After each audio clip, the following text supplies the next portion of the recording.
ওরা আমাকে মানে জড়ো এমন মারা মারছে, আমার জড়োটা ফেটে গেছে। সৌদি আরব আসছি, আবার ভালো কাজের কথা বলে নিয়ে আসছি।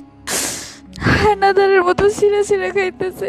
একটা সুস্থ মানুষকে যদি পায়ের ভিতরে প্যারাক ঢুকানো হয় তাহলে তার অবস্থা কেমন হতে পারে? আপনি নিশ্চয়ই জানেন, মাত্র 2 থেকে 2.5 লাখ টাকার বিনিময়ে প্রতিদিনই সৌদি আরবে পাড়ি জমাচ্ছে বাঙালি নারীরা। কিন্তু তারা নিজেরাই জানে না সৌদি আরবে পৌঁছে কোথায় থাকবেন, কি খাবেন, কি করবেন।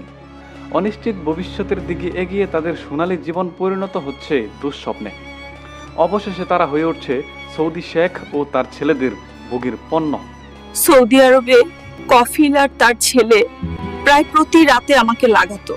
এমনই কয়েকজন বাঙালি মেয়েদের কান্নার আর্তনাদ ও বাস্তব জীবনের অভিজ্ঞতার কথা তুলে ধরবো আপনাদের সামনে। ভিডিওটি দেখুন শেষ পর্যন্ত। আমার বাড়ি চারাবাগ, মাদ্রাসা রোড, থানা আশুলিয়া, জেলা ঢাকা।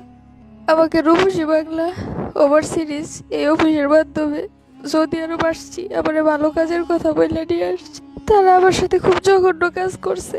ভালো কাজের কথা বললে আমাকে তারা হানাদারের মতো ছিঁড়ে ছিঁড়ে খাইতেছে। আমি প্রত্যেকটা মুহূর্ত মৃত্যুর সাথে পাঞ্জা লড়তেছি। رسل على هذا اللي يقولها تبغى نت وما نت.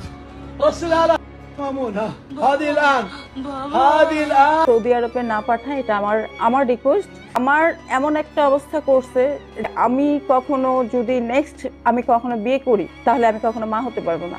ওরা আমাকে মানে এমন মারা মারছে, আমার জড়োটা ফেটে গেছে।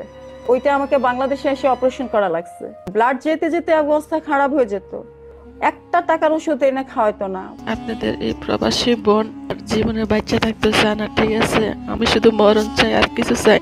একটা সুস্থ মানুষকে যদি মাথায় কারেন্ট দিয়ে শক দেয়, তখন সেই মানুষটা কেমন হতে পারে? আমরা সৌদিতে রিয়াদে আমাদের শেখ হাসিনা একটাই আমার আবেদন, জীবন ভিক্ষা দেন, আমাদের প্রাণটা ভিক্ষা দেন।